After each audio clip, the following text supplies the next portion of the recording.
যদি এত ভালোবাসা আপনারা দিতে পারেন, আপনাকে আমি কিভাবে ছেড়ে যেতে পারি? চোরেদের দলে কিভাবে নাম আমি লেখাতে পারি? আজকাল আবার চোর বললেও রাগ হয়ে যাচ্ছে, মানে বলাটা খালি কম হয়ে যাচ্ছে, এইটা রাগ দেখাচ্ছে।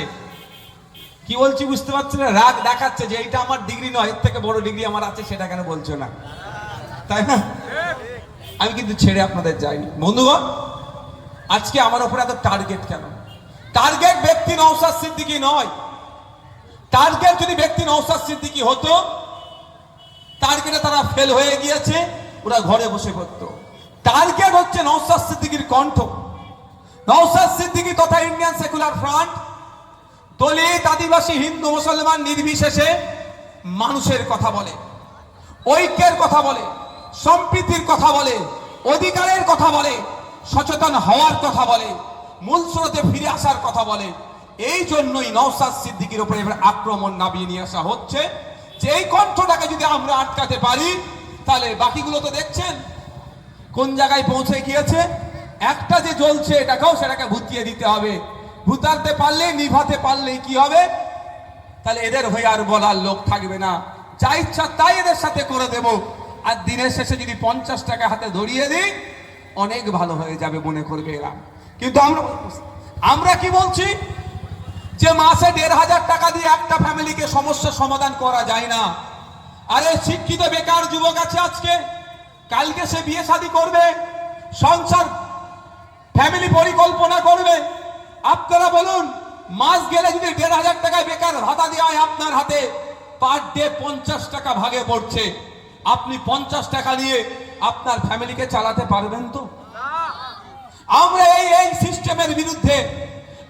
আমাদের বক্তব্য একদম স্পষ্ট, যে মাস গেলে 1500 টাকা নয়, মাস গেলে ন্যূনতম যাতে 15 থেকে 20,000 টাকার একটা কাজের ব্যবস্থা করা যায় ওই বেকারের হাতে, তার জন্য আমরা লড়াই করছি। আমি আমার দায়িত্ব পালন করেছি। পশ্চিমবঙ্গ বিধানসভায় দুটো জিনিস নাই। প্রথম হচ্ছে লাইভ দেখানো হয় না, যে আপনার বিধায়ক বিধানসভার মধ্যে গিয়ে ঘুমাচ্ছে, না চোখে চোখ রেখে ভাঙড়ের কথা বলছে, রাজ্যের মানুষের কথা বলছে। লাইভ যদি হতো তাহলে আজকে আমাকে এখানে প্রোগ্রাম করতে লাগতো না। এখানে এলসিডি লাগিয়ে বিধানসভার মধ্যে আমার বক্তব্যগুলো চালালেই আমি দ্বিতীয়বারের জন্য এমনি জয় হয়ে যেতাম। যেহেতু লাইভ নাই বলে আমাকে সেখানে একটু বলতে হচ্ছে। দ্বিতীয় জিনিস কি নাই? সেরা বিধায়কের পুরস্কার দেওয়ার নিয়মটা বিধানসভায় এখনো হয়নি।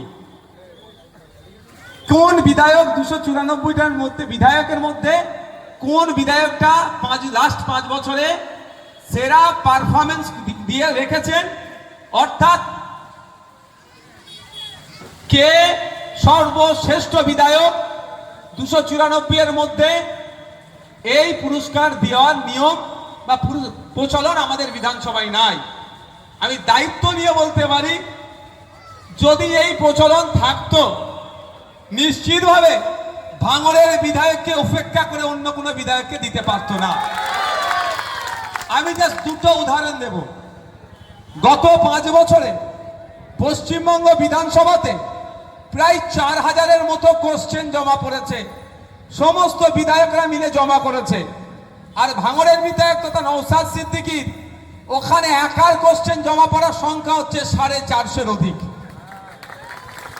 এটা হিসাব করে দেখে নেবেন অ্যাভারেজটা কত। কি কোশ্চেন?